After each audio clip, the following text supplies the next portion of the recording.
का सबसे ज्यादा AUM है SBI और UTI के माध्यम से। तो अगर आप 2% भी लगा लें वेट, ओके, तो क्या होता है कि आपको 16,000 करोड़ का माल खरीदना है। और काफी सारे FIIs हैं, शॉर्ट टर्म FIIs, जो इंडेक्स को फ्रंट रन करते हैं। ये रियलिटी है। तो मैं ये क्या कह रहा हूं कि लॉस मेकिंग बिजनेसेस में पैसिव की इन्वेस्टमेंट्स पहले आती है, उसकी वजह से प्राइस मोमेंटम आता है, प्राइस मोमेंटम की वजह से ट्रेडर आ जाता है, ट्रेडर सब देख के फिर एक एक्टिव फंड मैनेजर को बोलता है मैं क्या मिस कर रहा हूं, फिर वो लॉस मेकिंग कंपनी को भी जस्टिफाई कर लेता है, फिर अपने पोर्टफोलियो में खरीदता है। तो ये जो सेल्फ फुलफिलिंग प्रोफेसी है ना, इसकी वजह से काफी सारे लॉस मेकिंग बिजनेसेस जिनके 450 की PE है, वो निफ्टी में घुसे होते हैं। अब आप देखें निफ्टी की, मैं आपको एक बहुत अनोखी बात बताता हूं। आप NSE की वेबसाइट में निफ्टी की PE देखेंगे 22-23 की आएगी।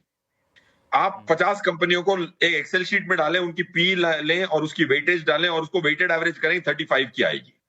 अब मैंने एक सवाल पूछा एक एक्सपर्ट साहब से। सॉरी लक्ष्मण सर, ऐसा क्यों? हाँ, ये ऐसा क्यों? ये लोगों को पता होता नहीं है। सब कहते हैं कि 22 की PE है निफ्टी की। तो भाई 50 कंपनियों को आप लिस्ट में लगाएं और वेट्स डालें और एक्सेल शीट पे कैलकुलेट करके देखें हर इंडिविजुअल कंपनी की वेट के हिसाब से। जब NSE कैलकुलेट करती है, कोई फॉर्मूला पढ़ता नहीं है, सब सुनते हैं, बताते हैं आपको।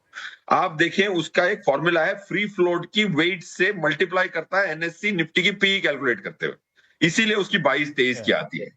अगर आप वेटेड एवरेज इंडिविजुअल कॉन्स्टिट्यूएंट्स की इंडिविजुअल वेट से उसकी PE को मल्टीप्लाई करके आप देखेंगे 35 के ऊपर आती है निफ्टी की PE। क्योंकि अगर एक कंपनी 450 PE पे होती है, उसकी अगर वेट होती है 1.2, तो वो PE को, निफ्टी की PE को 1.86% से बढ़ा देता है। तो 1.86 टाइम्स से बढ़ा देता है। तो पॉइंट ये कह रहा हूं कि ये जो लॉस मेकिंग बिजनेसेस हैं, वो पहले पैसिव के अंदर आते हैं। पैसिव के अगर आने से मोमेंटम आता है, मोमेंटम से बहुत सारे बोलते हैं फ्लैग पैटर्न आ गया, तो फ्लैग पैटर्न आ गया तो बहुत सारे ट्रेडर घुस जाते हैं। ये सेल्फ फुलफिलिंग प्रोफेसी है। फिर एक्टिव फंड मैनेजर जस्टिफाई करता है, हाँ यार कुछ तो होगा। फिर वो अपनी रिपोर्ट पढ़ के रिपोर्ट में ऐसा एक तड़का डालता है कि यार ये जस्टिफाई कर देता है कि ये स्टॉक तो बनता है, जस्टिफाई करता। फिर लास्ट में वो घुसता है।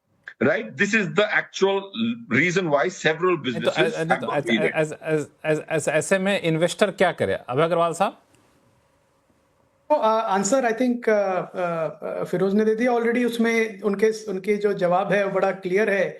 आई थिंक इन्वेस्टर को एनालिसिस करना चाहिए कि मैं क्यों ले रहा हूँ, क्या ले रहा हूँ। स्टोरी है कि फंडामेंटली अगर 3 लाख करोड़ की मार्केट कैप है, तो ये 3 लाख करोड़ की मार्केट कैप के सामने मेरी दूसरी क्या अपॉर्चुनिटीज है इन्वेस्टमेंट की, और इससे मेरा क्या रिटर्न बन सकता है। क्या ये 6 लाख करोड़ का बिजनेस बन सकता है 3 से 5 साल में?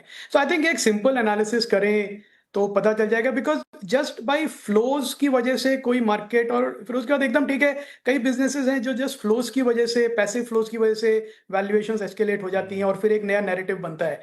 आई थिंक इस मार्केट में इन्वेस्टर्स को बहुत ही केयरफुल रहने की जरूरत है कि बहुत ही केयरफुल रहने की जरूरत है। मतलब स्टोरी जो है वो तो बनती रहेंगी, उसके पीछे क्या है सब्सटेंस, वो देखना बहुत जरूरी है। वो जानना बेहद जरूरी, क्योंकि शो का समय यहीं पे खत्म हो रहा है, लेकिन दिलचस्प तरीके से चर्चा यहाँ पे हो रही थी।